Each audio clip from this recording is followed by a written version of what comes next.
শিবরাত্রির দিন এবার ইন্দ্রাণী গাঙ্গুলির মান ভাঙানোর জন্য শঙ্করের জায়গায় ড্রাইভারের ছদ্মবেশ ধারণ করে এবার মন্দিরে নিয়ে যাওয়ার জন্য ইন্দ্রাণী গাঙ্গুলি ড্রাইভার সাজলো আয়ুষ। বন্ধুরা, ভিডিওতে লাইক দিয়ে দেখতে থাকুন। যে মুহূর্তে কিনা ইন্দ্রাণী গাঙ্গুলি গোটা দিন জুড়ে উপোস করে বসে থাকে শিবরাত্রির পুজো সম্পন্ন করার জন্য, ঠিক সেই মুহূর্তে যখন কিনা ইন্দ্রাণী গাঙ্গুলি জানতে পেরে যায় যে কুসুমও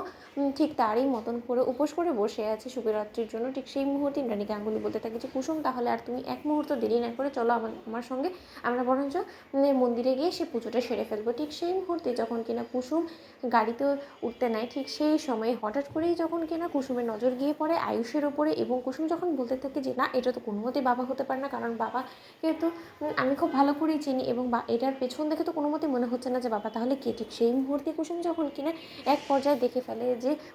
শঙ্করের জায়গায় সেখানে আয়ুষ আছে, ঠিক সেই সময় কুসুম চিৎকার করে এবং বলতে ছোটো সাহেব আপনি। ঠিক সেই মুহূর্তে আয়ুষ মুখ চেপে ধরে। অন্যদিকে ইন্দ্রাণী গাঙ্গুলি যখন আয়ুষের নামটা শুনতে পায়, ঠিক সেই মুহূর্তেই ইন্দ্রাণী গাঙ্গুলি বলতে থাকে যে কী ব্যাপার কুসুম, তুমি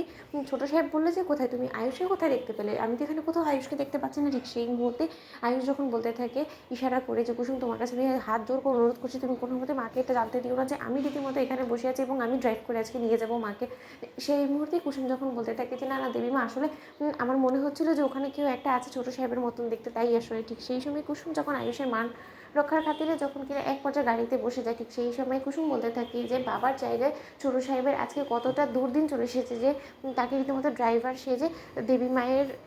মন্দিরে নিয়ে যেতে হচ্ছে, যেখানে কিনা এই দেবী মা যে কিনা তার ছেলেকে নিজের থেকেও বেশি ভালোবাসে, তার নয়নের মণি আজকে তার থেকে এতটাই দূর হয়ে গেছে যে তাকে অন্য বিকল্প ব্যবস্থা নিতে হচ্ছে তার মায়ের কাছাকাছি থাকার জন্য। হ্যাঁ ঈশ্বর, তুমি দেখো আজকের এই শিবরাত্রির মধ্যে দিয়ে যাতে কোনো না কোনোভাবে ছোটো সাহেব এবং দেবী মায়ের মধ্যকার এই সমস্ত ভুল বুঝাবুঝি দূর হয়েছে, মা ছেলের এই দূরত্ব তুমি মিটিয়ে দাও, আমি তোমার কাছে শুধু এতটুকুই প্রার্থনা করি। অন্যদিকে যখন কিনা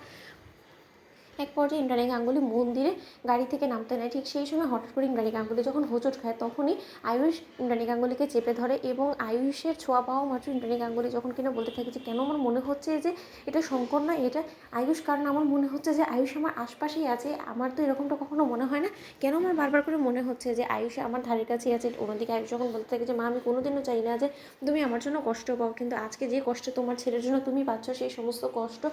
তোমাকে আমি দিতে বাধ্য হচ্ছি শুধুমাত্র আসল সত্যটা প্রমাণ করার জন্য, এবং যতক্ষণ পর্যন্ত আমি সত্য প্রমাণ করতে পারছি ততক্ষণ পর্যন্ত আমি তোমার থেকে দূরত্ব বজায় রেখে হলো আমি তোমার কাছাকাছি থাকবো, সব সময় তোমার খেয়াল রাখার জন্য, এবং সেটা করা থেকে কেউ আমাকে বিরত রাখতে পারবে না। অন্যদিকে যখন কিনা আয়ুষ বলতে থাকে যে আজ রাতে আমি তোমার কাছে প্রমাণ করে দিব যে ওই মিঘার উপরে অন্ধবিশ্বাস করে তুমি যে কত বড় একটা ভুল করেছো, এবং তোমার সমস্ত ভুল ধারণা এই আয়ুষ্মান গাঙ্গুলি চুকিয়ে দিবে। তো বন্ধুরা, লাইক কমেন্ট শেয়ার করো, সাবস্ক্রাইব করতে ভুলো না।